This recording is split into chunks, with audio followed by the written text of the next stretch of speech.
Good afternoon, colleagues. I see it's now 13:30, and I think it's time that we begin. I would like to thank you all for joining us here. We have people from the SAMRC, from our research organizations, from universities, from government, and we also have the media joining us here today. I would like to welcome you all into this brief, and I hope that you all enjoy it. I'm looking forward to your participation and just sort of interacting and getting to know what is happening with this portfolio of pharmacogenomics in precision medicine that we have started within the MRC. And as we proceed, we will have the stars of the day, in this case being our researchers that we have funded within this portfolio to present about their projects. So I'm looking forward to your participation and welcome to all of you. And I'm going to open up the floor for Rizwana to kind of continue with the introduction. Thank you, Pretolia. So, just to introduce. So Rizwana will be introducing the portfolio for pharmacogenomics and precision medicine as we have it within the MRC. Take it over, Rizwana. Thank you. So just to give you a brief understanding of what is pharmacogenomics and introduce this webinar to you, basically pharmacogenomics is the study of how genes affect a person's response to drugs. And this is a relatively new field which combines pharmacology, which is the science of drugs, and genomics, the study of genes and their functions, to develop effective, safe medications and doses relevant to a particular patient population. And it basically attempts to eliminate this trial and error method of prescribing drugs and helping us deviate from the normal one dose fits all approach. So why do we need to study this? And, currently, if you think about it, the cost of pharmaceuticals to our government is estimated in excess of 18 billion rand per annum, and almost half of it is spent on infectious disease treatments. And treatment for non-communicable diseases is expected to increase significantly over the next few decades as the prevalence of non-communicable diseases rapidly expands. There are several current webinar. There are several current treatments in South Africa which appear to be clinically ineffective, resulting in treatment failure. The way a person responds to a drug is influenced by many different genes, and these treatments are mainly trialed in Western populations. Therefore, treatments may not work on our population, and this is due to the inherent genetic diversity seen on the continent. And next slide, please.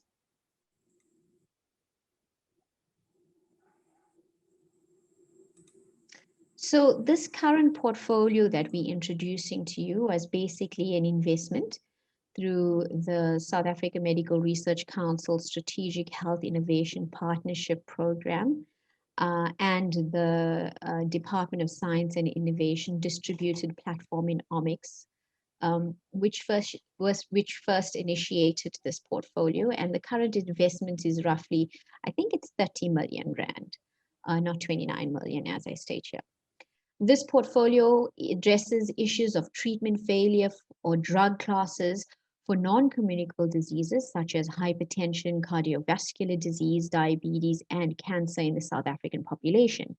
And the portfolio consists of projects that aim to develop products that will one day be used in our healthcare system, whilst other projects are unpacking the very diversity that contributes to treatment failure. And there are also projects that are looking at developing a concise database of existing research and perhaps an algorithm that could be used as a guide by doctors in prescribing treatments. And we have a particular project that I also want to just hone into that aims to uncover the pharmacogenomics associated with ACE inhibitor drug-induced angioedema. Now, the reason why I'm pointing this out is because this particular study is looking at the same ACE receptor binding site associated with the SARS-CoV-2 virus causing COVID-19. So we have made a further investment into this project Basically, we're looking at a study that's focusing on studying ACE receptor host genetic variation in COVID-19 patients in South Africa. And you're going to learn all about this wonderful portfolio and cutting edge research that we are doing. Thank you very much.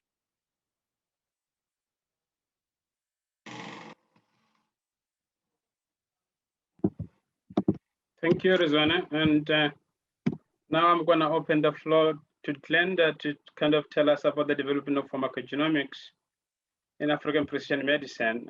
It's hidden here. I can't see and read it clearly. Glenda, you can just read the title properly there.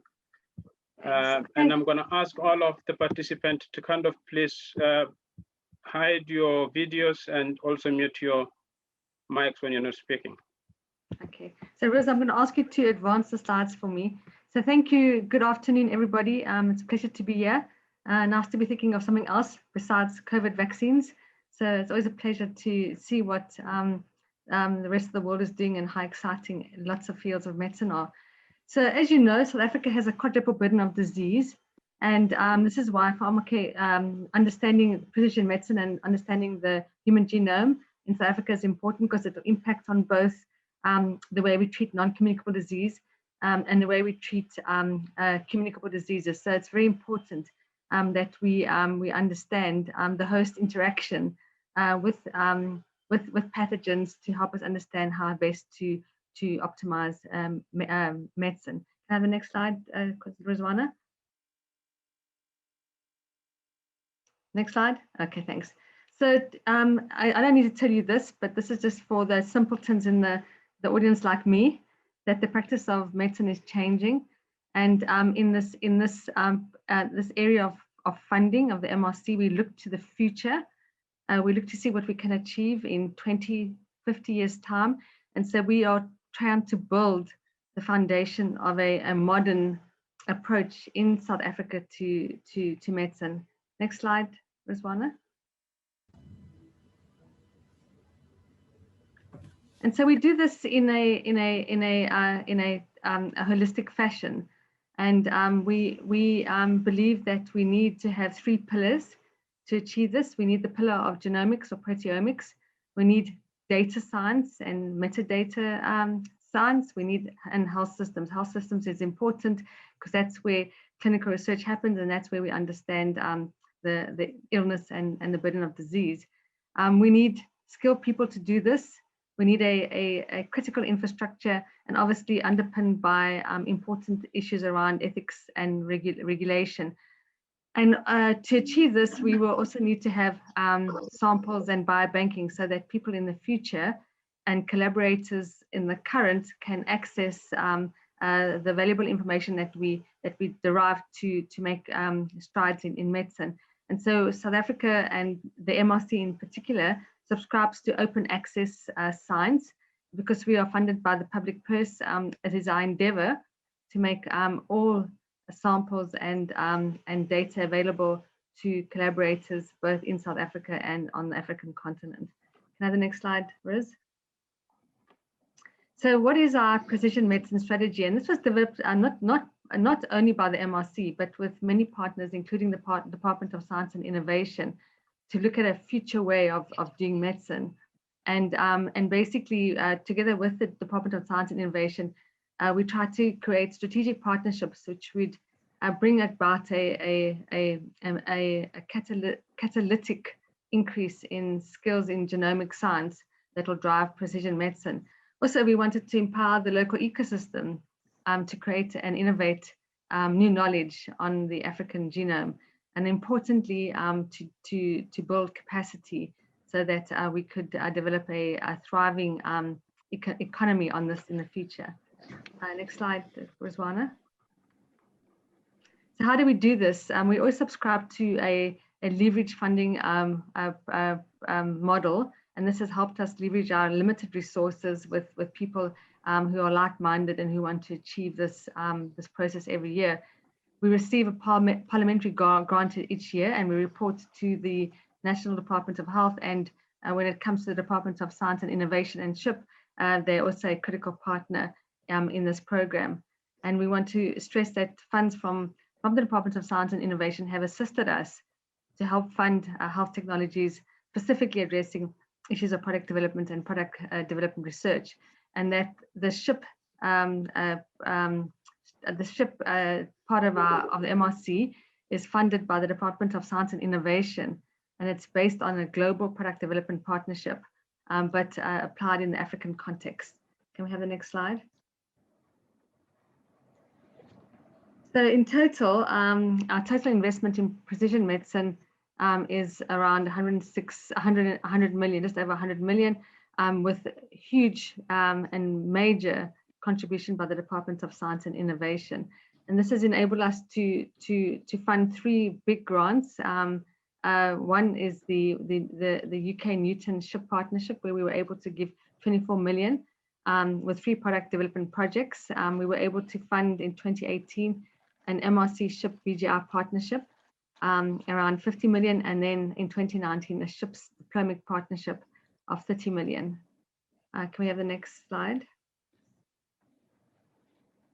One of the most exciting things we've ever done, or I've ever done at the MRC, is to work with the Department of Science and Innovation to develop a whole genome sequencing center in Africa. And this has been a joy to all of us to see it grow. And I have to acknowledge the hard work that Riz has done to see this to fruition. I think she learned a lot, not only about whole genome sequencing, but also about laboratory space and how to design a laboratory. So we have a high sequence throughput sequencing facility now in Africa. And basically, it cost us around $33 million, and we basically are able to sequence, and we've already done our first publication demonstrating our ability to do whole genome sequencing under the leadership of Craig Kinnar. So it's very exciting, and we're using this center to work with universities to create a national center to support the work done at universities. Next slide, Riz.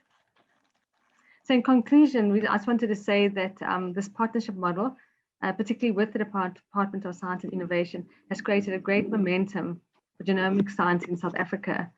And currently this lays the foundation to enable a framework strategy for precision medicine research and innovation. And I'm very excited to be part of this symposium and to hear the advances of the people that we've awarded grants to, and to see the great work that they're doing in this area. So thank you very much. I want to acknowledge particularly our co-funders, and especially the Department of Science and Innovation. Thanks. Thank you, Glenda. We're going to move now to Claudina from the Department of Science and Innovation to kind of give the vision of the African precision medicine. Claudina, the floor is yours. Good day, and thank you for this opportunity. And as Glenda said, it's nice not to have to talk about something else but COVID vaccines at this stage. Next slide.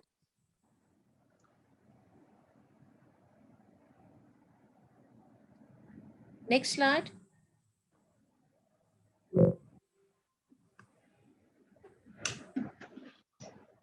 So when you start looking at what is at play in the world, and the whole role of the Industrial Revolution and how in healthcare is very important when you start looking at precision medicine and what do we need to do. But it's essential that we see to what extent we can actually bring that to the African continent and make it work within Africa. And that is the challenge that we've got. And this is what we are trying to work. Next slide. So when you start looking at what is driving health innovation on the moment, the main thing is rapid evolution of science and medicine, what we've seen specifically now with the COVID environment, but also the unsustainable rise in the costs, the digitization of health and healthcare, convergence technology, your nano-bio-info-cogno component, as well as your patient awareness. So when you start all of these 3 things, these 5 things start working together, and then you need to say, what is the best solutions that we can find? Next slide. So when you start looking at how they start playing your patient's needs, the healthcare system's needs, and what they want to achieve, the 4th industrial revolution, then you start looking at you need to find more cost-effective healthcare systems, new healthcare delivery systems. You need to see a decrease in cases, improved diagnostics, remote monitoring of diseases and enhance patients' experience and improve disease management. And then all of that fits 100% within the sort of ambit of the precision medicine environment. Next. So from science and innovation side, what we are looking at, what we specifically have identified as the priorities for the next 10 years is to look at new treatments and prevention technologies using the convergence of your nanobio, cogno, info technologies to find new ways for healthcare solutions. Centered to that is digital health and how we use the Internet of Things, of medical things, and how we make sure that we actually can personalize the treatment for each person. And then centered to that again is your whole precision medicine, your genetic genomic medicine to understand what is going on. And I think if we haven't built the ability to do genome sequencing, we would not have been able to identify when we had the variants developed in South Africa. And all of this is sort of a proof of the funding that has gone into the system, but also the expertise that we've created up to now. And I really think that we need to applaud all the people in the field of genomic medicine for what they've achieved and how they actually assist in this current crisis as such. Thanks. Next slide. So as I said, what we are looking for, decreased healthcare costs, improved diagnostics, enhanced patient experience, improved disease management, improved drug management, and remote monitoring. And you will see that when the calls go out, this is the areas that we concentrate on. How do we utilize these technologies to still provide a service within the public healthcare space? I really thank the Medical Research Council for taking the lead and ensuring that we do have this ability in South Africa, and just be aware that we do need you to take science to the next level. Thank you.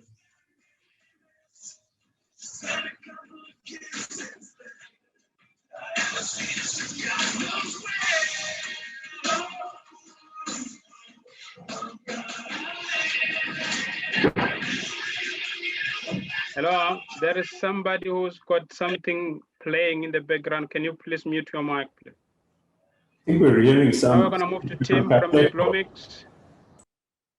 And I would like just to say that those who have questions, you can just post them on the Q&A and then we can address them when the question time comes. Tim from DIPLOMICS is going to talk to us about the DIPLOMICS program partnership that we have and that is existing in the country. Tim, take over, please. Yes, thank you. Good afternoon, everyone. So DIPLOMICS is a project of the South African Research Infrastructure Roadmap Program of the Department of Science and Innovation. Our activities are designed to support and strengthen omics infrastructure in South Africa with the broader aim of improving access for students and researchers to omics technology and expertise. So DIPLOMICS, which means a distributed platform in omics, is one of 8 infrastructure programs currently, but it's the only one with a biotechnology focus. We are currently hosted by the Center for Proteomics and Genomics Research, or the CPGR. However, next slide, please. We're actually a national program and we're built on a core of partner labs in genomics, proteomics, metabolomics, and bioinformatics. It's important for me to say that we are not an exclusive club that requires membership, for example, but we're rather a collection of labs and groups that share similar characteristics, such as being open and accessible to any client, as opposed to, say, a core lab in a university that might serve only a closed community. The labs are largely government subsidized, which is really another way of saying these are not private or for-profit businesses. This is an important distinction for us to make is that there are many commercial labs in South Africa that provide omics technologies, but it's not within our aim or mission to support them. It's really to support the research-based, open and accessible research labs. Another criteria is that they should be focused on providing or delivering services in addition to or instead of conducting research. Although many of these labs are often involved in research as well or linked to research institutions, DIPLOMICS is primarily to support the service aspect of their operations. Another important aspect of these labs is that they either have or are working towards accreditation. This could be ISO or SANUS or others. We help encourage them to employ standard operating procedures, shared protocols where it makes sense, and to otherwise follow international standards to ensure high quality productivity and outputs. For some reason, you're on my last slide. Can you back up one, please? Yes. So we operate in 4 main areas. First is laboratory infrastructure. And by the way, these slides are taken from our website, so you're welcome to visit and look at these in your own leisure. So one of our core areas of operation is laboratory infrastructure. So for us, in addition to strategic acquisition and deployment of primary or ancillary instruments, we also consider other elements of infrastructure to be important, such as ensuring that there's a broad level of service and maintenance of existing instruments. Important for us is to upcycle underused equipment to better utilize excess instrument capacity. This is mainly in genomics, but it's common across all of omics. And we also know that there is a lot of excess capacity. And also infrastructure for us includes the people in the system. And for this reason, training has become one of our most active areas of operation. One reason obviously is that for supporting training is that a well-maintained instrument or lab is of little use if people don't know how to operate the instruments or treat them, or if experiments fail because of poor quality sample preparation. And we know anecdotally that this can lead to up to 60% of failed experiments, loss of revenue, or expensive reagent kits. So for that reason, we provide support to facilitate a wide range of training from basic skills to advanced techniques. We've received and continue to receive ongoing praise and positive feedback, and we experience high demand for our training. So we will continue to expand our offerings in this area. Another area we operate in is information. And one of the reasons is that although the omics community is not large, we found that when we launched that there was little or no centralized information on omics activity in the country. So for example, how much has been invested into omics research in hardware, how many instruments are in the country and how busy are they? How much omics research leaves the country? It's an important question. And also, what are the barriers to entry to omics research for those who are currently outside of it and interested in getting involved? And parenthetically, it's cost, by the way, we've been able to demonstrate that. So we're working to develop a centralized source of information on omics that provides a bird's eye view, if you will, of activity, funding, and resource utilization. And we think this will help, for example, policymakers to develop better and more effective ways of investing scarce research funds.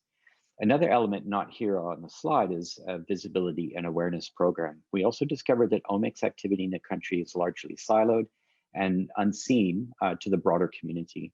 So we're helping to raise awareness and bring visibility to omics through various social media platforms, and also through videos that we create and also share from other sources.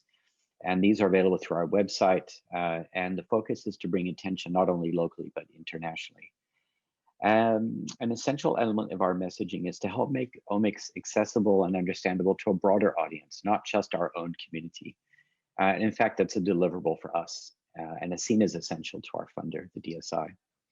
So one of our key objectives in delivering on these is to provide, we hope, a single port of entry to omics, starting with an online marketplace for labs and their services. So in addition to being able to search and select web lab services by technology, location, or other criteria, we're also putting serious effort into building a repository of bioinformatics information, tools, and resources, such as software and links to databases, as well as developing a pool of bioinformatics experts that are available to provide analytical support. So all of this is a work in progress, and we experiment with and test for what works and what doesn't. So I invite you to visit our website, or you can contact me directly if you'd like to know more about DIPLOMICS. Thanks for your time. Thank you, Tim. Very much appreciated. The next speaker is Prof. Colette Dandara, who is the first of our researchers that have been funded for projects that are addressing issues on pharmacogenomics and precision medicine. This project is Pharmacogenomics of Cardiovascular Disease in South Africa, focusing on dyslipidemia and hypertension. From Dandara, please take over.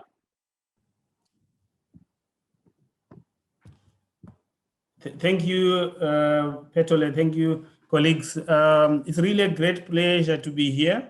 I must just start by reiterating that it was very thoughtful of the MRC to dedicate a funding for pharmacogenomics. We have been looking for years and years for something that can focus on pharmacogenomics research. Our project is got the acronym PRECODE.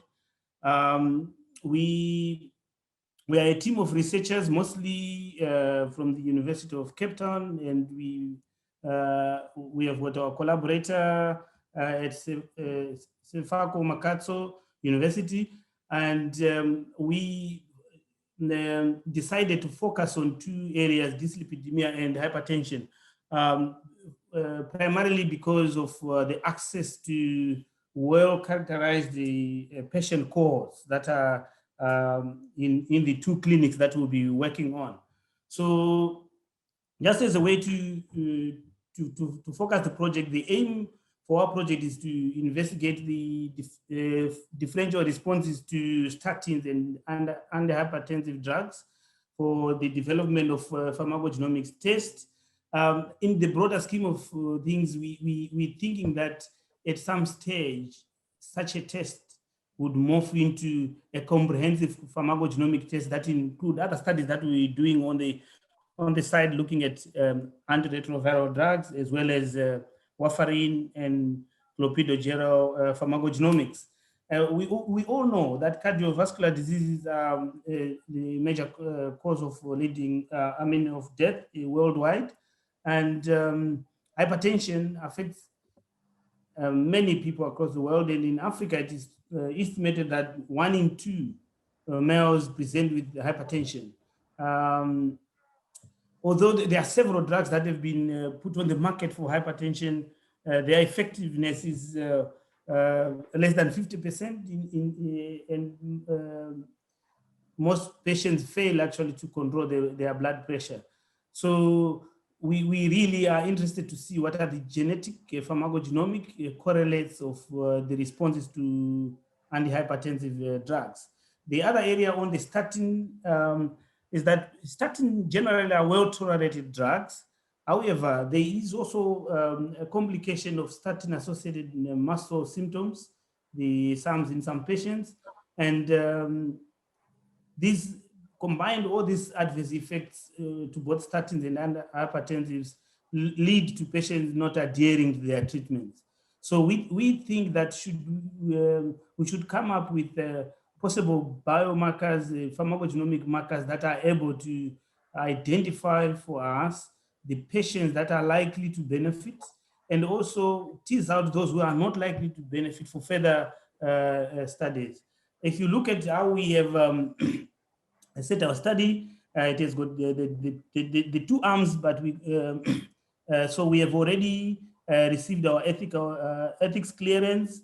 We in the middle of doing medical record reviews to determine the cases and controls for these patients. We are aiming to recruit nearly 2,500 patients, and after we have identified the records that the patients that we need, we will then look at those patients that have got the DNA of high quality that we can work on, and then we'll work with our DIPLOMICS partners, CAF in Stellenbosch, and we will also discuss with the MRC to see how they can be involved so that they do the genomic characterization. And our characterization is a two-stage characterization where first we will look at a candidate gene approach of known variants, and then for those other patients where we will not find variants, we will then go on a targeted whole exome sequencing to look for novel variants.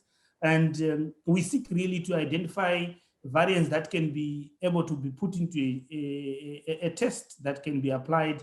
And as part of the project, we will be training students, masters, PhD, and postdocs. And hopefully we can come up with publications in high impact journals.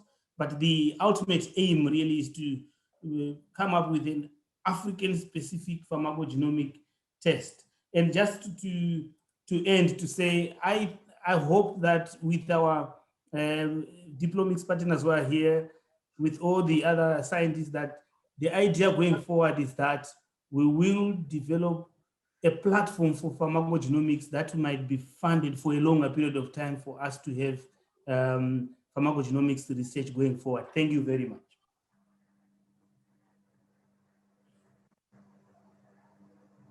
Thank you, Prof. Jandara. And the next speaker now is Prof. Paul Raff from VETS. His project is titled Understanding the Pharmacogenomics and the Pharmacokinetic Basis of Taxoxifene Treatment Failure for Breast Cancer in Black African Women. Prof. Raff, the stage is yours. Thank you very much. I'm actually not going to present. Professor Colin Massimrandera is going to present.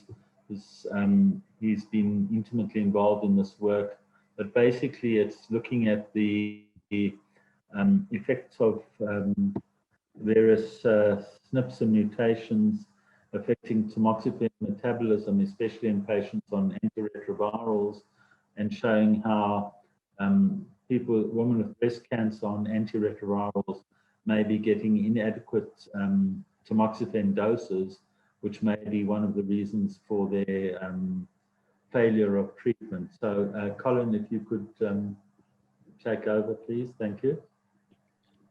Thank you very much, Paul, and thank you for allowing us to present the work you've funded us to do and highlight some results so far. And as indicated by Paul, our team is composed of Paul being our PI, and the co-investigators are Maureen, Herbert, Stuart, and of course, and myself. And we are at the WITS Health Consortium. No, if you can go back, please. And also also at the Sydney Brenner Institute for Molecular Sciences and the Precision Medicine for Africa. So these are the three key collaborators and associated hospitals. So the basis of our project is that tamoxifen is being used in the treatment of breast cancer, and observations are that when used in people of African ancestry, it looks like quite many of the women do not get the positive response we want. So there are cases of treatment failure. And in a bid to understand this, we looked at the metabolism and pharmacokinetics of tamoxifen. And it turns out that tamoxifen itself is not the active component, but it has to be transformed in the liver to produce endoxifen, which is the active component which interacts with the ER receptor. And it is the varied capacity of patients to produce this active metabolite, which is associated with many cases of poor treatment outcome.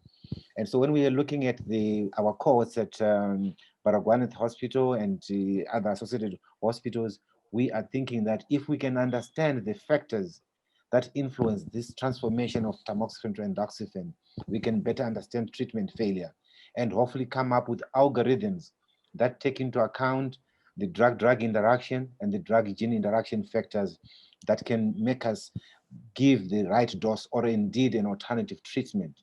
And the middle figure there, it shows the complex metabolism of tamoxifen to the endoxifen, involving other two pathways, metabolic pathways.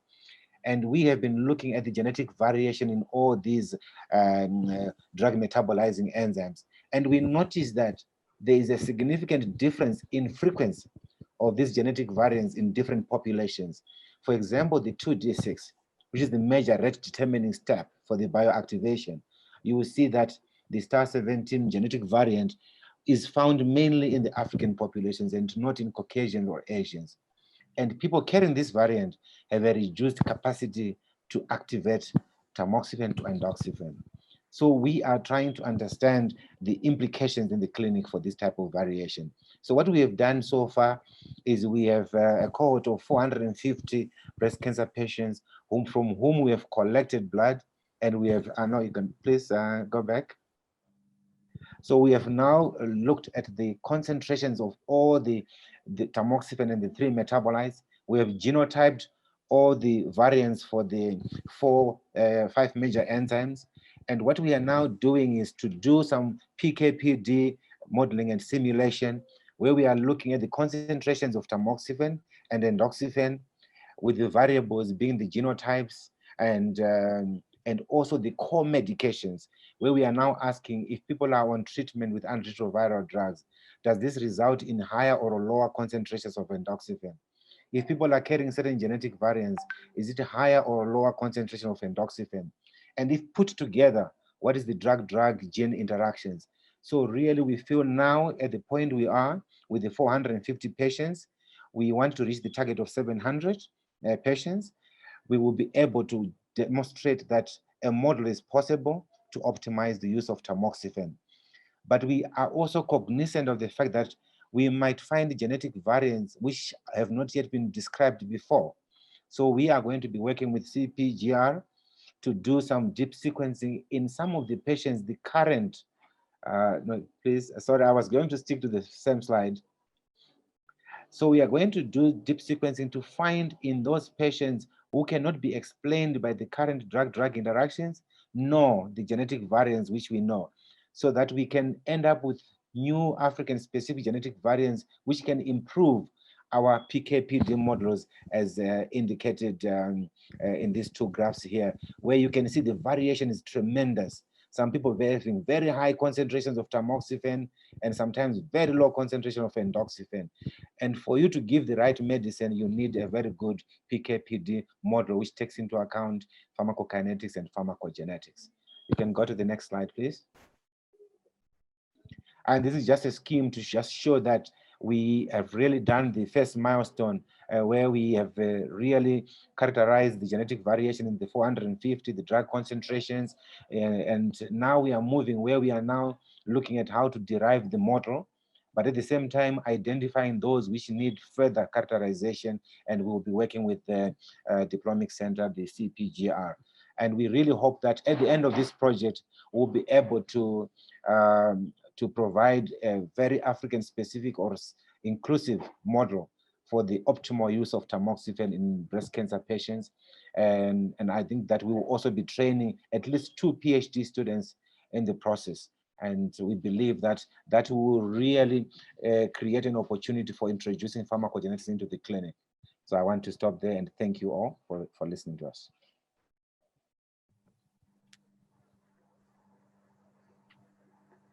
Thank you, Colin. The next speaker is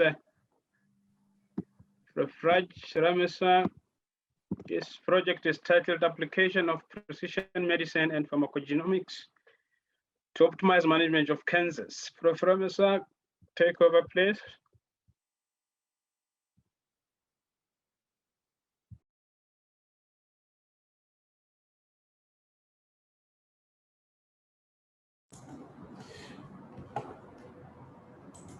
Colleagues, it's Hello, a great Raj, can you proceed?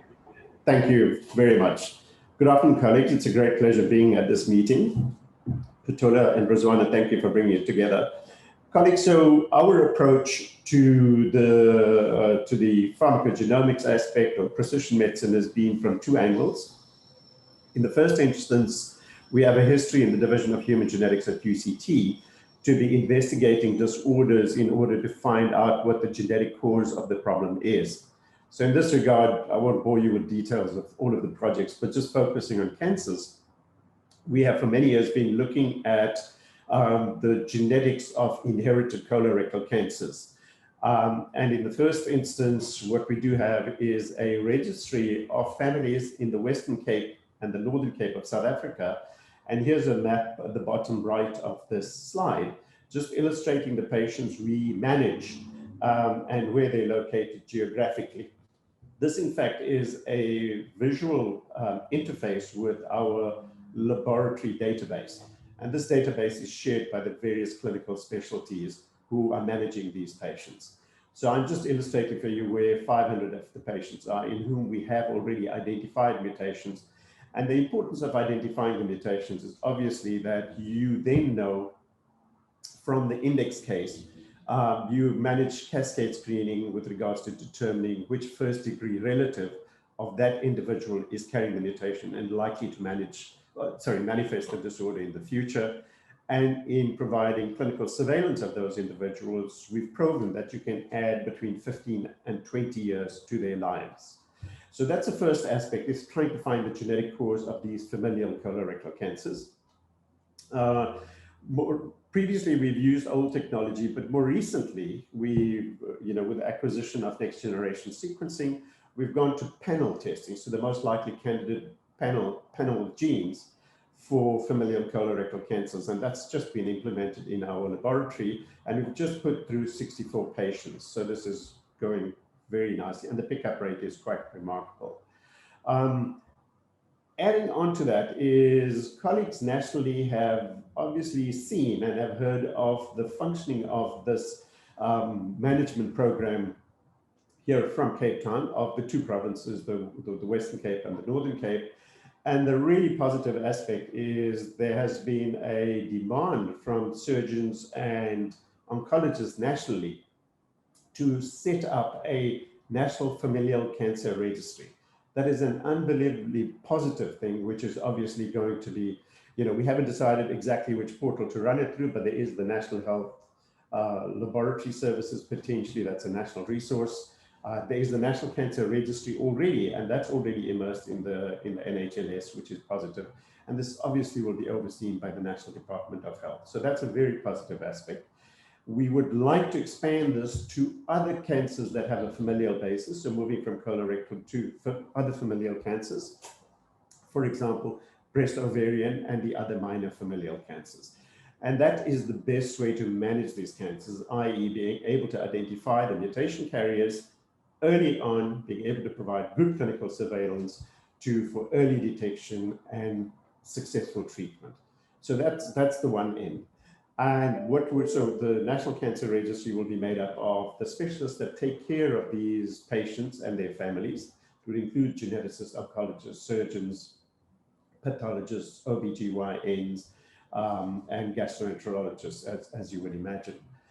So the database is being set up. The project has had ethics approval by the different institutions. The important aspect here is creating a national registry and the ethics of that process. And that's what we're busy negotiating with the National Ethics Council, as well as the respective ethics boards or the IRBs of the different institutions. Colleagues, following on this is what work we've been doing in the background, because we've been extensively sequencing indigenous populations in Africa. We've also benefited from working in the AIDS-3 Africa program, and that is acquiring genomic sequences of the various populations in South Africa and Africa. We have extracted what we call VIPs, pharmacovariants, very important pharmacovariants, and these are pertinent to the populations of Africa and Southern Africa. So you've heard my colleagues talk about allele frequencies earlier on. We're doing that for, in fact, the essential drugs list comprehensively for all drugs that have been brought to South Africa, and the genes that we know that are responsible for the pharmacodynamics and pharmacokinetics. But for this particular project, what we're doing is we're looking at the essential drugs list for cancer and the genomic variants. And in due course, what we're hoping is to assist our colleagues in oncology and the other disciplines that take care of cancers with regards to, in fact, designing appropriate tests to be used in their environment in order to predict the potential response to drugs and adverse drug reactions that are typical of many of the onco agents. Colleagues, with that, I close this particular presentation. Thank you very much, Patola. Thank you, Raj. The next speaker is going to be Dr. Imam van den Boot. He requested that he can kind of load his slides because he wants to use a pointer. for him to show so that everybody can follow what the project is all about. His project is on establishing a patient-derived living biobank to identify biomarkers predicting breast cancer therapy efficacy within the South African public health system. Imam, I'm going to stop my slide and then you can just read yourself to put on yours. Yeah, no problem, thanks.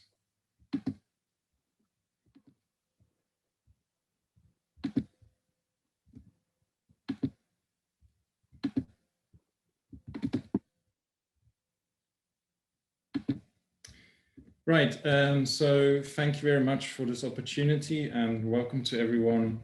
And also I would like to just say thank you to the MRC for deeming this project important enough to fund. And I hope that we will make true what we promised, but even more so establish something that is going to be useful for many years to come. So as Fetole already says, we're aiming to establish a living biobank starting with breast cancer patients and to sort of use it as a proof of principle in this case, in this project, to start to be able to predict whether breast cancer patients will benefit from the therapy that's currently being provided within the South African public health system. So I've been lucky enough to be able to compile a lovely team who are assisting in this project, made up of people from the University of Pretoria, clinical fellows from Steve Biko Academic Hospital, and then I'm making use of the proteomics DIPLOMICS lab at the CSIR with Previn and Sidiswe, and I'm also going to do some genomics in collaboration with Prof. Craig Kinnear. So my project, I had to make one slide of this project, and it turns out that is more difficult than I thought it would be, and hence why I'm trying to just use a pointer. So I'm a visual man, so that's why there's only images here and hardly any words. So I came up with a different title, which is a tumor in a dish approach, and to improve treatment outcomes for African breast cancer patients, which I hope better speaks to what we're going to do. So when patients enter the public health system with breast cancer, and especially with endocrine sensitive or estrogen receptor positive, HER2 negative breast cancer, the standard care is surgery to remove primary tumors and also lymph nodes with invasions or metastases. And then after that, they're put on treatment, adjuvant treatment, either tamoxifen, or there's a couple of aromatase inhibitors, and they either put on monotherapy or combo therapy of those two. But as has been alluded to in previous talks as well, there's a significant minority of these patients that do not benefit from this treatment and have recurrence. And that has really, severe effects on the patient physiologically, of course, because there's adverse effects, but there's no benefit, psychologically, because they have to deal with treatment failure, but also on the public health system, because these patients need to be readmitted and helped further.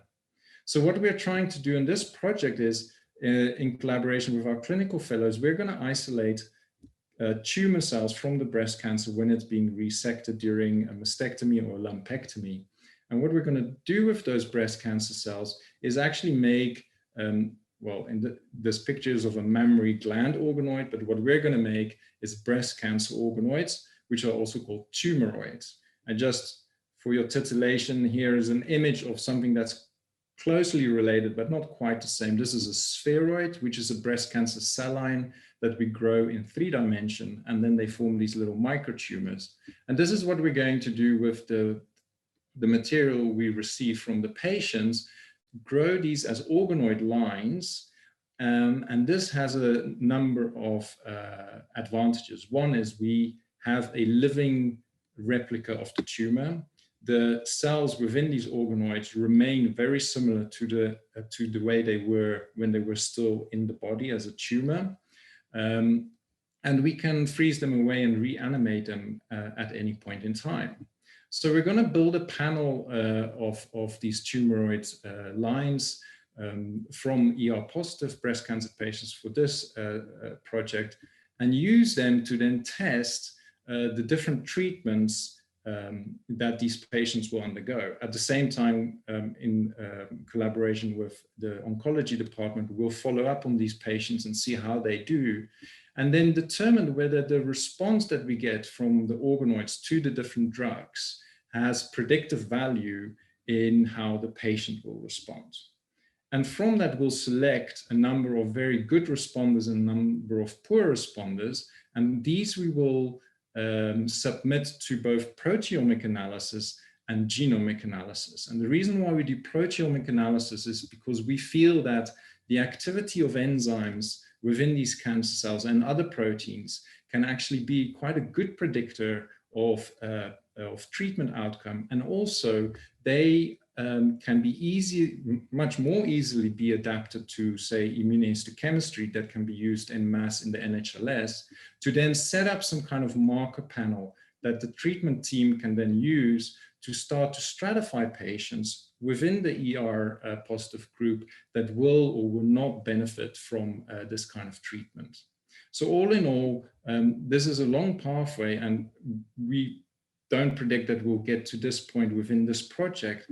But what is very important is that we'll have established this biobank, and what the added advantage of that is that will be available for other researchers to start doing research like drug development, basic cell biology on these cancers. And as I say, because they replicate the tumor much more closely than, say, the cell lines that we originally use, this will be of massive added benefit to our local cancer research community. Thank you very much. I give it back to Fitoli. Thank you, Imam. Can you stop sharing? Yeah. If I can get in. There we go.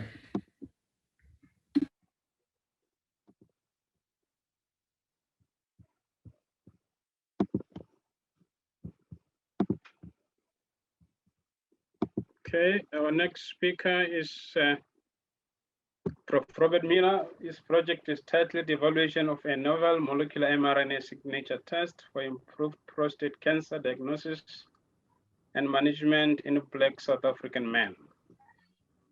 Bob, you can take over.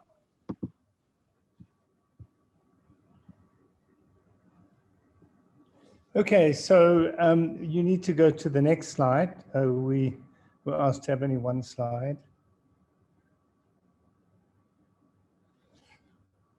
Okay, this is the team which is going to participate in the study. Just to acknowledge them, it's quite a large team, and in fact a very strong team, I believe. Can we have the next slide? So the background to this is that prostate cancer is one of the most prevalent cancers in men, and the death rate in South Africa is shockingly one of the highest in the world. And currently, there's no systemic prostate cancer screening program existing in South Africa within the state-run healthcare system. And so the available tests are characterized by what we call high false positives and high false negatives. Now, for example, one of the most widely used tests is one called prostate-specific antigen, PSA. And this has remarkably and concerningly high false positives and false negatives. So the problem with high false positives is that it can lead to traumatic treatment and harm to men who do not have the disease. This might even be as dramatic as castration, which is a common treatment, and yet maybe has not diagnosed that that man has that disease. And this, of course, has an unnecessary harm to the patient and also an unnecessary expense to the healthcare system.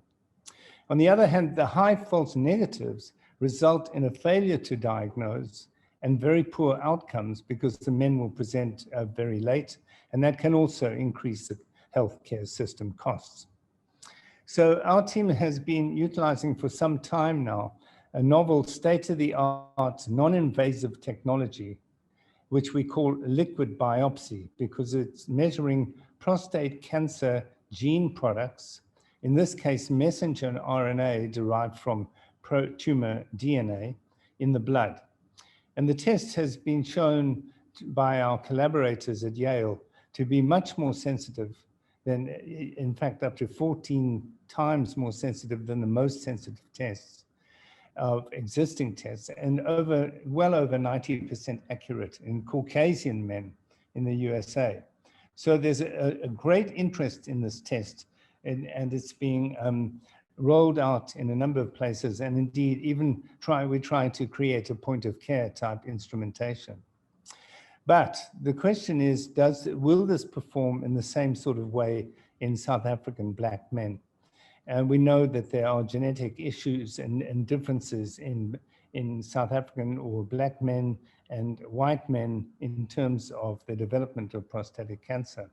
So we're determining whether the same tests, the one's called the prostate test, and it has an algorithm of some 29 genes, and the NNET test, which was developed for neuroendocrine tumors and preceded that test and has an algorithm of 51 genes. And so we'd like to know whether these will be equally efficacious in South African Black men, and whether we'll need to finesse and modify the tests and the gene algorithms associated with the tests. So we anticipate that the strong team we've assembled of South African scientists and some US collaborators will complete these studies in probably 18 months. And then this will put us in a position to roll out this test widely, thus saving lives and reducing costs to the healthcare system. So I'd like to thank the MRC for this fantastic initiative, the SHIP initiative, and also for Rizwana and Fatoli for orchestrating and putting up with these difficult scientists that they have to deal with. Thank you. Thank you, Bob. Very much appreciated. Our next speaker is Prof. Rabia Johnson. The project is titled Elucidating Inter-Individual Genetic Variation in the Development of Uncontrolled Hypertension, the Role of Individualized Drug Therapy for a Sub-Saharan African Population. Rabia, the floor is yours. Thank you, Pitoli. My first slide, okay, there we go. So, good day, everybody. My name, like Pitoli said, my name is Rabia Johnson, and I'm a senior specialist scientist at the South African Medical Research Council. First and foremost, I would like to thank Pitoli and Rizwana for organizing this, and then I would also thank the funders. And like Pitoli said, this project specifically will be looking at genetic variation and the role it plays in uncontrolled hypertension. We specifically are going to look at the causa population within the Mthatha area. I would also like to show you that we've a multidisciplinary team and all experts in their own field. And the whole objective of this team is to expand on the knowledge base in pharmacogenomics and to move away from the one drug fit all to more an individualized treatment. Next slide. Next slide. So the team, when you could see on the first page, the team exists of various scientists, both local and internationally. And these team of scientists is molecular biologists, geneticists, clinicians, pharmacologists, and public health experts. And the aim of the team is to seek or to identify genetic variants that may facilitate the screening and the management of patients with uncontrolled or resistant hypertension. Then you would ask, why hypertension?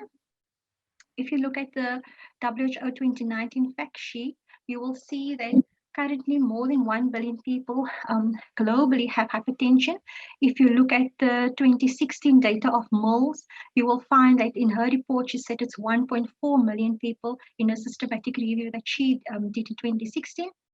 And we also know that the global NCD target is to reduce hypertension by 25% by 2025. And the reason for this is that hypertension is responsible for at least 45% of deaths in heart diseases, and it also contributes significantly to the deaths in people with stroke. Then if you look at what is the current prevalence of hypertension, you will find that the current global prevalence is approximately 22%. And you will also find that it is said that developing countries has the highest prevalence of hypertension. And if you look at this data here, you could see that the Mediterranean, the hypertension prevalence is approximately 26%, with East Asia 25%, and then Africa population having the highest prevalence currently coming in at approximately 27%. What is more alarming is the fact that 1 in every 7 individuals, their hypertension is uncontrolled. That means less than 14% of individuals' hypertension is controlled. And this is quite alarming. If you look at this nice study done by Dozy, I think it was in 2017, he called it the roadmap to decrease hypertension by 2025. He looked at the prevalence of sub-Saharan Africa, and he showed that there was a prevalence in sub-Saharan Africa of approximately between 27 and 34%. And he also showed that of those, half of those individuals are actually aware of the hypertension status. And of those that are aware, only less than 20% is on treatment. And those that are actually on treatment, less than 10% have the hypertension currently under control. So in a study done by one of my colleagues in the Umtata area in 2016 by Adenia, we confirmed this, and we showed that in that specific area that 75% of the individuals' hypertension remain uncontrolled, and this is after correcting for adherence. And then also, if you look at the study done by Vasalele in a recent study in 2020, that was in Mpumalanga, she also confirmed that 59% of individuals' hypertension remain uncontrolled. Then from this study, we published our first paper. From this finding, we published our first paper for data that came in during the 2020.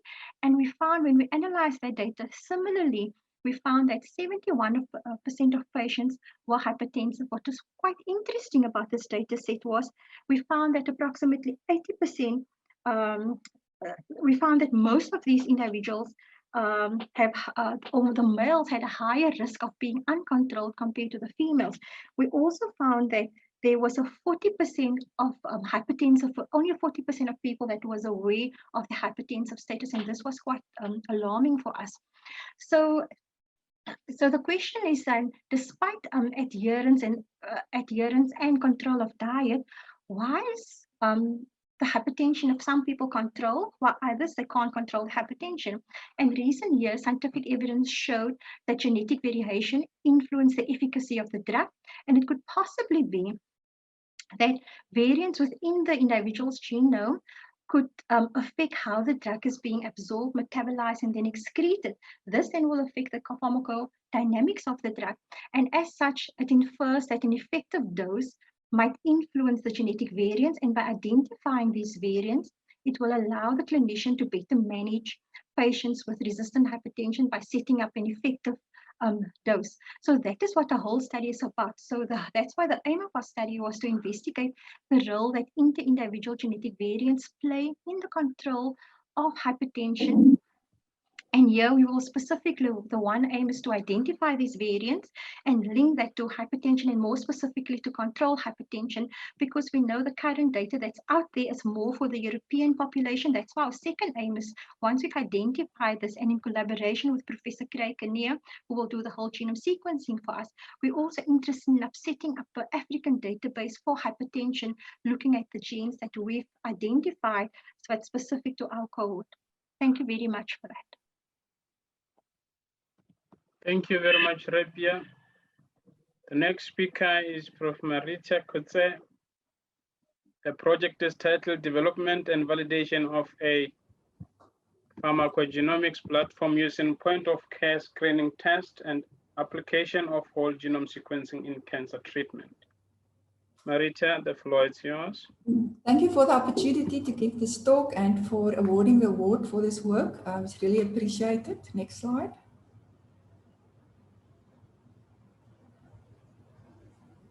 This is just to show the multidisciplinary team that we put together. The aim of the study is to develop this assay, the platform, starting with point-of-care screening tests that we've actually developed through a previous project that just came to the end, where we worked as part of the Innovate UK precision medicine program, also funded by the MRC in South Africa. On the partner for DIPLOMICS is Patrick Charles, and there's his team on the left-hand side with Vitole, obviously, as our project manager. Genomics is a spin-out company of the MRC with Professor Tony Bunn as a co-PI.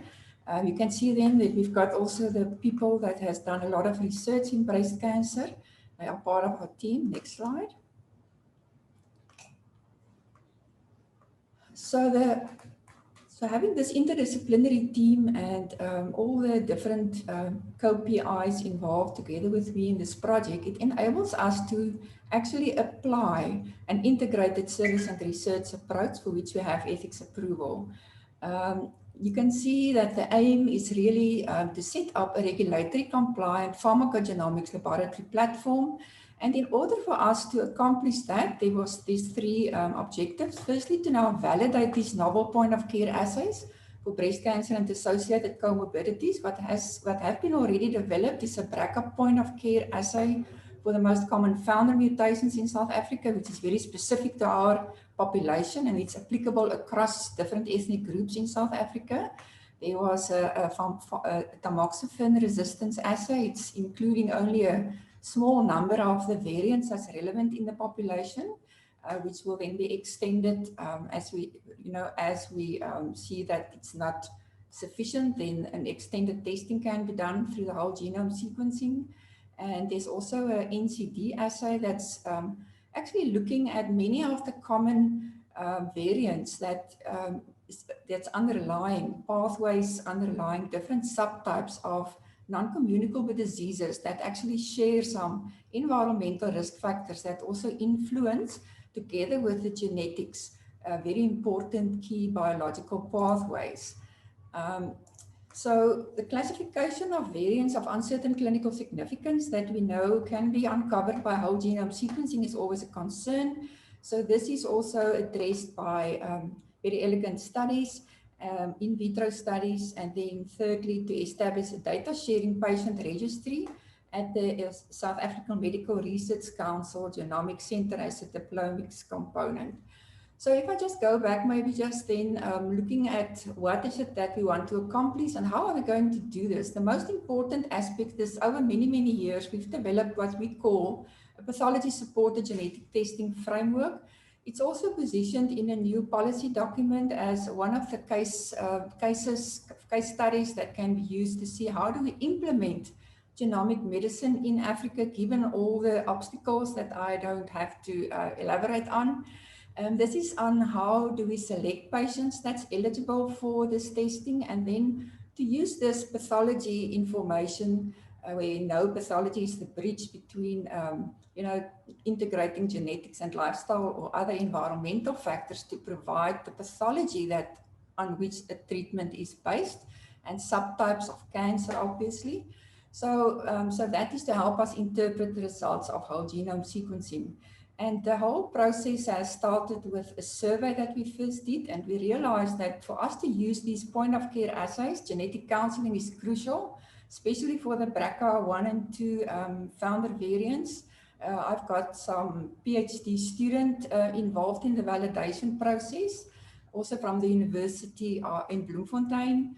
Then we have a pathway panel template that we developed to provide us with the clinical context before we would proceed with any testing. And that is then also used to help interpret the data. As I said, the variants of uncertain clinical significance, we are working with Prof. Anna Mart Engelbrecht from Stellenbosch University, sharing also a master's student that started with that work, is busy with her application for ethics.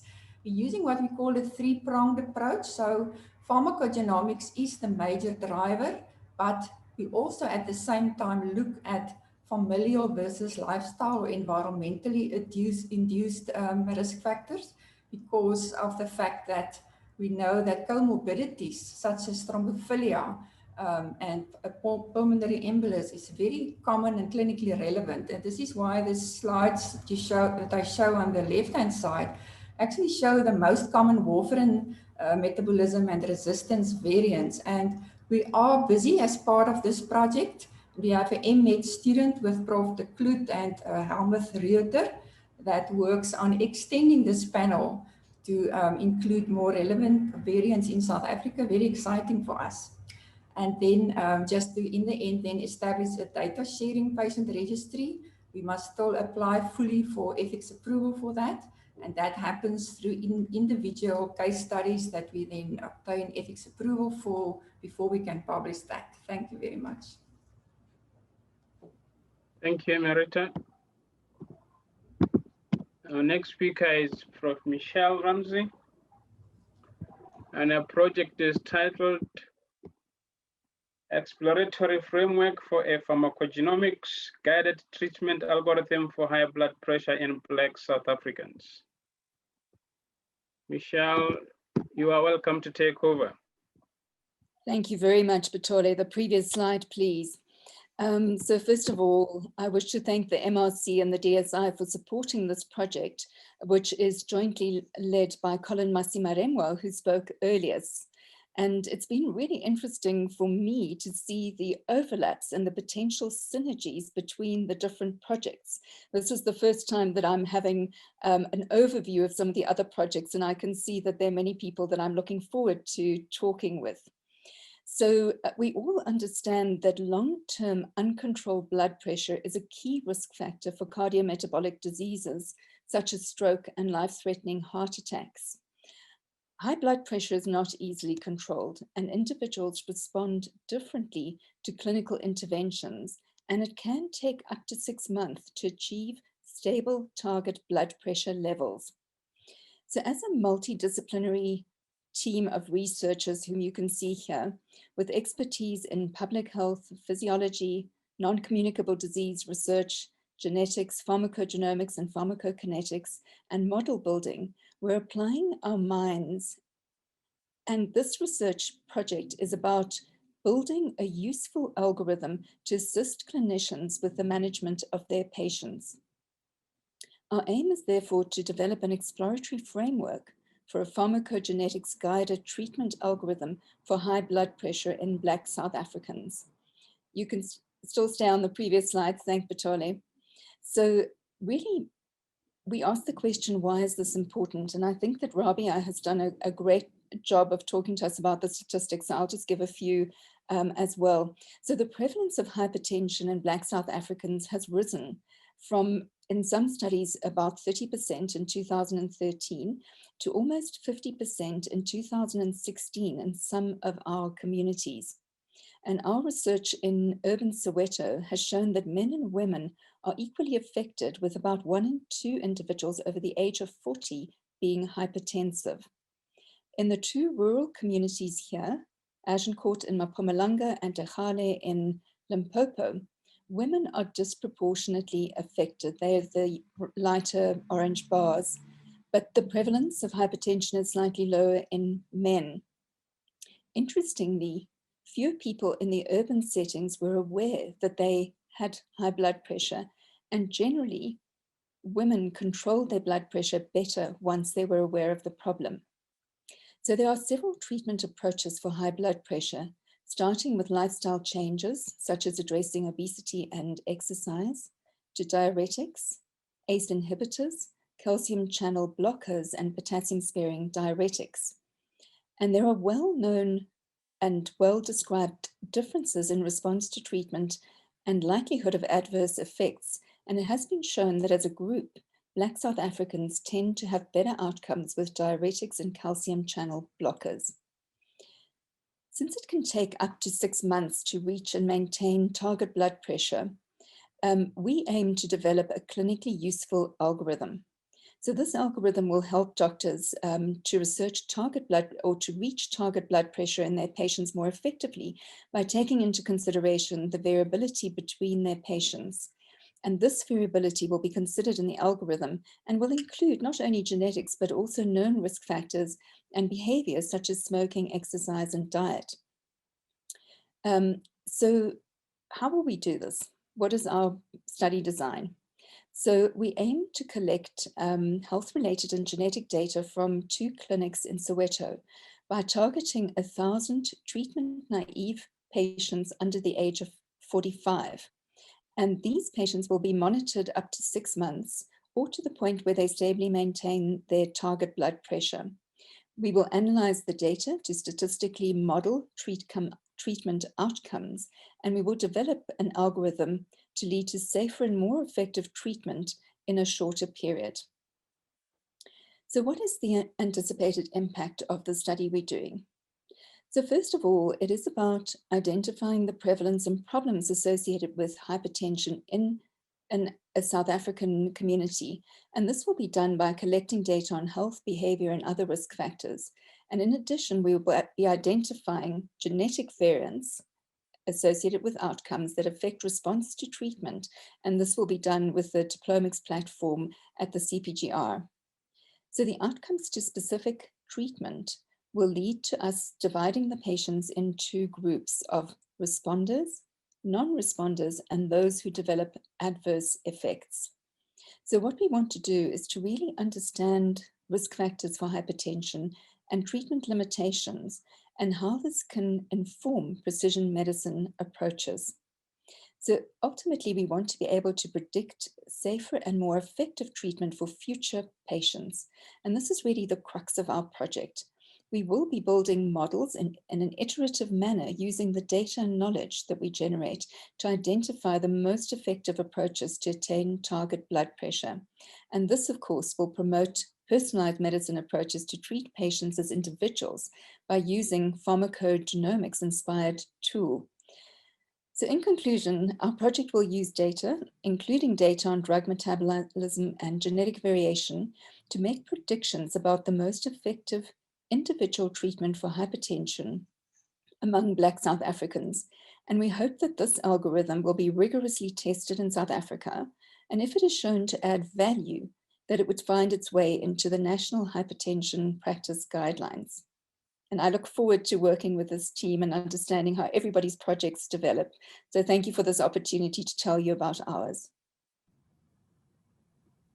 Thank you, Michelle. Very much appreciated. Our final speaker is Johnny Peter, Dr. Johnny Peter, Prof. Peter from UCT. He's got two projects.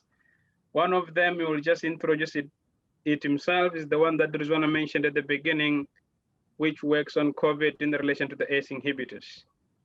Johnny, the floor is yours. You can just start, please. Good afternoon. Thank you very much, Petule. And I echo the sentiments as well. It's been very nice to see everybody's project and have an overview and see where there are many overlaps. And also, firstly, to start off by thanking the SAMRC for the opportunity to work on this project and the support offered. So just to outline here, we're fortunate enough to have a lot of great collaborators, both within UCT on the proteomics front, as well as working with Michelle, who you just heard from, and also an overlap in leveraging their cohort in relationship to this important work. And then I've also seen other collaborators working with our hypertensive community clinic leads here. Colette Dandara is also working with Erica at the hypertension. And then on a genomics side within UCT, I'm fortunate enough to work with Emil Chimusa as well, which will be really good. And we've also got links with DK Oje, who's a prominent hypertensive investigator in Nigeria, and we'll also be sharing well-characterized populations from the CREOL study. So next slide.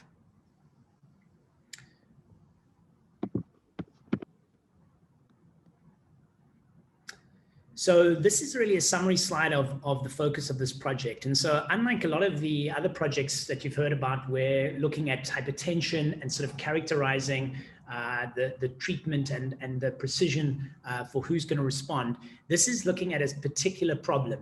And this is a problem of angioedema, and it's pictured here. And really, angioedema is an acute submucosal swelling.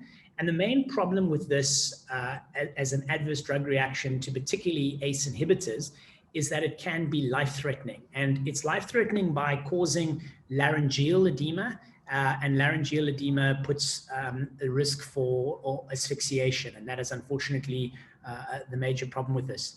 It is for a single type of adverse drug reaction, it's remarkably common, and it's estimated to affect 0.1% of all patients starting on ACE inhibitors. And just to put a number to it, in our own hospital, one single center, we're seeing about 3 cases of ACE inhibitor angioedema per month. It's the commonest cause of angioedema presenting to an emergency medical setting. But why is it particularly relevant to South Africans? Well, it's because that of this available data that's around on the epidemiology, there's a 10-fold higher risk of this side effect in African populations. And yet, if you look at the available data, number one, there is no biomarker available for this of any kind. So we rely entirely on the combination of angioedema and history. 2, there's to date 2 GWAS studies done, or genomic studies done. The one is looked at an American population, which has some African Americans, which are largely of West African ancestry in that project. And the second looks at a Swedish population. So in terms of a South African population, totally no data existing for this. And then the other thing I think that is worth highlighting in the context of hypertension is that it's not just ACE inhibitors for which this side effect is a problem. There are newer generations of antihypertensive like neprilysin inhibitors or combinations thereof, which also have this angioedema as a major problem. So this study of this kind, these mechanistic studies in this angioedema context have ramifications beyond simply ACE inhibitors and of direct importance to all hypertension and some of the drugs down the line. So our project has 2 main aims. The first is to look at novel candidate polymorphisms in ACE angioedema in African population. And to do this, we are going to use the H3 Africa SNP array of 2.3 million SNPs that are targeted for variants within the African population. And then the second approach is a proteomics approach, where we will look to see whether we can identify novel candidate urine proteins to predict ACE inhibitors. And the reason for this is the feeling is that if given that ACE inhibitors are prescribed, very widely and predominantly at a primary care level, in order to really have an impact, a urine dipstick type proteomic biomarker could be very valuable in identifying and trying to predict the population who go on to develop this terrible side effect.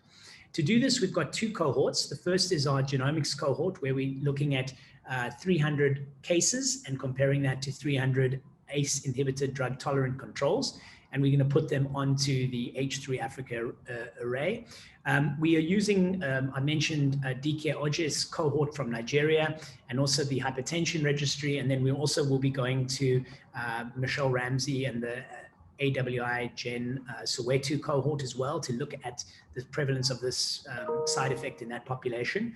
And then from our proteomics approach, we're going to use a prospective study in the context of primary care, where we need to follow up quite a large cohort of patients in order to identify, we estimate about 30 cases of ACE-induced angioedema, and then we will look at 60 matched controls, and then we will be looking at urine sampling at the commencement of treatment to see whether we can predict the future of these reactions.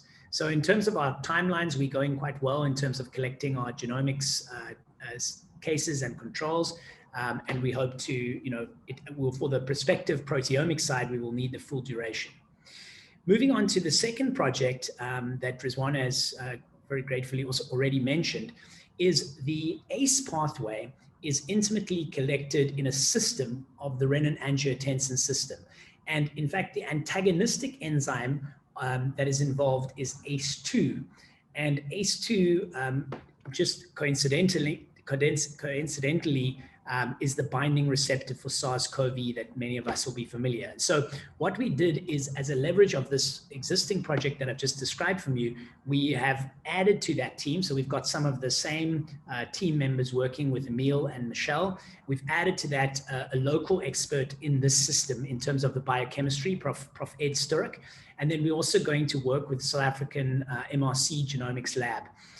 And what the focus of this project is, so many of you now in terms of reading the literature will be familiar with ACE2, the binding receptor. You'll be even potentially familiar with some of the physiological roles that this receptor could have and the impact on pathology.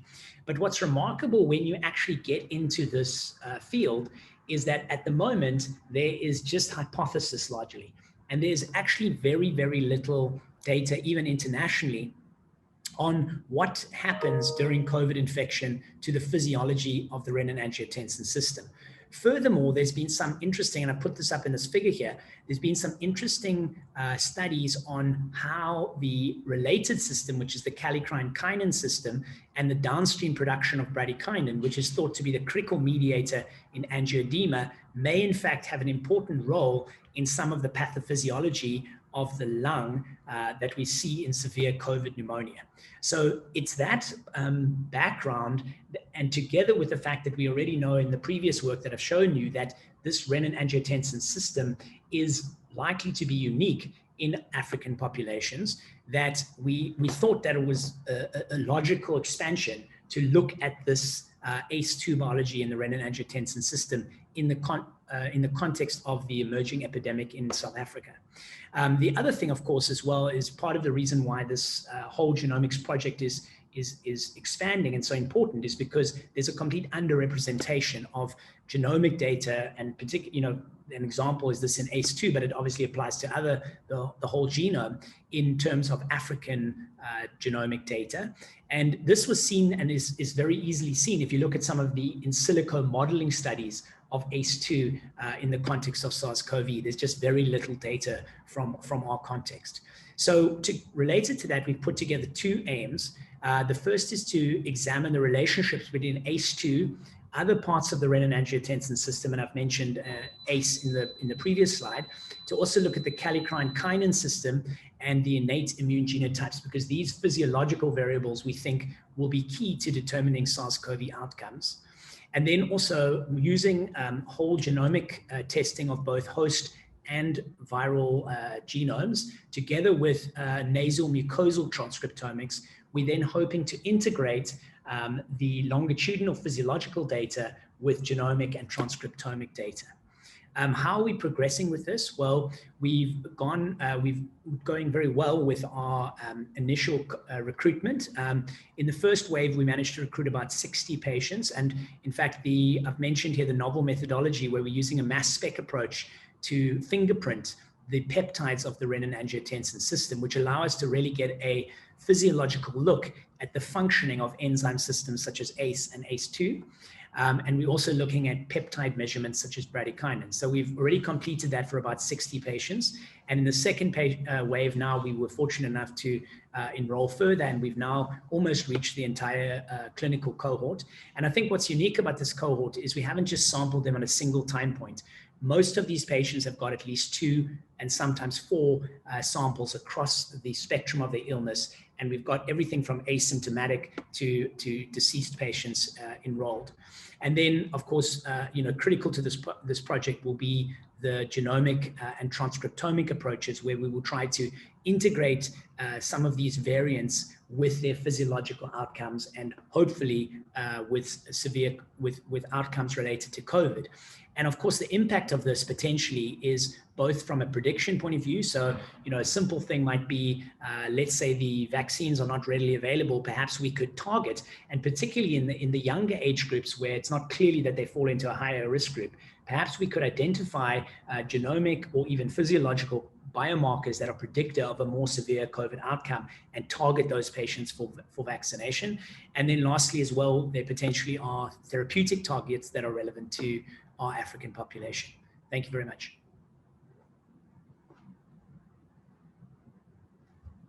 Thank you, Johnny, and thank you, everyone. We kind of are pressed in relation to time. We have, as I've sent a message to kind of request that people should pose their questions. I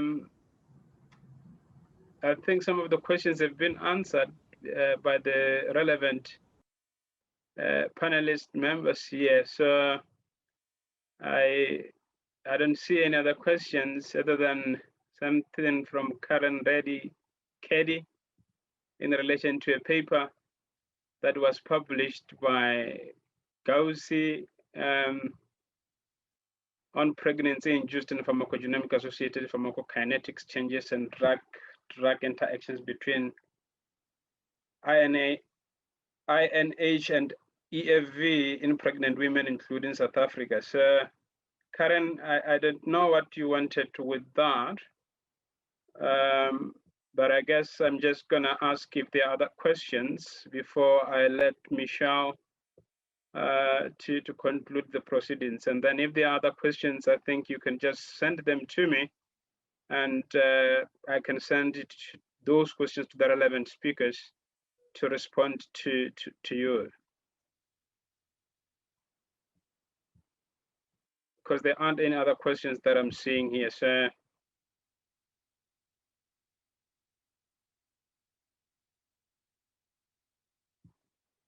I guess Karen else is asking the question if there are plans currently looking at similar challenges described by Gauss's study for other TB HIV drugs in South Africa. What would be the cost of including pharmacogenomics into normal patients' practice? If there's anybody who can respond to that, that can be appreciated. Currently, the projects we sponsor or we are funding are those that have been presented currently. But obviously, this portfolio has been looked at as an ongoing thing that will help address issues that we have in the country in relation to the different diseases that we have. So I guess it will be dependent on funding going forward, and if those kind of projects can be considered in the future. I will allow Rizwana to say something, and in the absence of other questions, then let Michelle give the word of thanks. Please. Okay, thank you, Pitole. I'd like to thank all the panelists for participating. And with regard to these specific questions, Karen, in terms of further investment into pharmacogenomics, I think, we'd really want to in the future, because there's so many questions around so many disease areas that need to be answered, especially for the African population groups. And we see the relevance of this. So we will try our hardest to try and find funding to be able to expand the portfolios to address many disease areas. Thank you.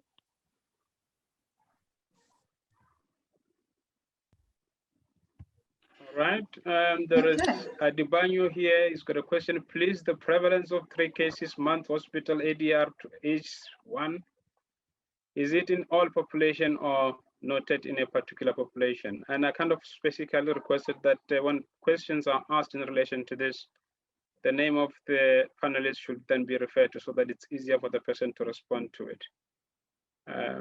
So Adibanyo, I'm sorry that you haven't done that, and we're kind of pressed for time. So colleagues and participants, I would request that all the questions that you have, you can send to me, and please specify the name of the person that you would like to respond to that question. And I will send those questions to them to respond to you, and then I'll send them back to you when they do respond. So finally, I'm gonna allow Michelle to kind of conclude the proceedings, because we are kind of pressed for time. And I would like to as well thank you all for your participation. Michelle? Thank you, Pitole. It gives me great pleasure to be offering the vote of thanks for today and to close the webinar. As you know from the invitation that went out, the objective today was to share with you some of the cutting edge research that's happening in the pharmacogenomics space in South Africa and what we're supporting as MRC, and I do believe that this objective has been achieved. You should now clearly understand the rationale both from MRC and DSI as to why we're supporting this research and why we find it to be very important for to put funding towards. And you also would have seen how we link this with the DIPLOMICS network and platform. And then finally, you've received some valuable insights now into some of the cutting edge research that's been happening in South Africa and that is being supported through the program. So just a few thanks, first of all, to the speakers, to the keynote speakers, and then of course to our panelists who have shared their scientific insights. We really appreciate your inputs today. To Rizwana Mir and her team, Rizwana has been behind the driving force behind developing and implementing the pharmacogenomic strategy for SHIP, which falls within the GRPD unit of the MRC. So it's a strategy and program that is for the MRC as a whole, but is under the SHIP program. To Pitole for his role in this, in driving the RFA, assisting with project management of all of these and working closely with Rizwana, and of course to both of them for putting this program together, for coordinating it and delivering it to us today. To our IT team, Patrick Charles and his team, for setting up the platform and making sure that it all went smoothly. And then again, I think it's been mentioned a couple of times, but obviously without the funding, this program would never happen. And there we need to thank the DSI, the MRC, and our funders, the National Department of Health, who make this program possible. And then, of course, finally, to, but not last but not least, to all our attendees. I see there are over 80 people if we take out the speakers who attended today, which is a really wonderful turnout. We really appreciate you spending the time to join us today, to listen to the exciting science, and hopefully to be inspired to be part of this program in future. So all that remains is for me to close the session, to close the webinar, and to wish you all a good day further. Thank you and goodbye.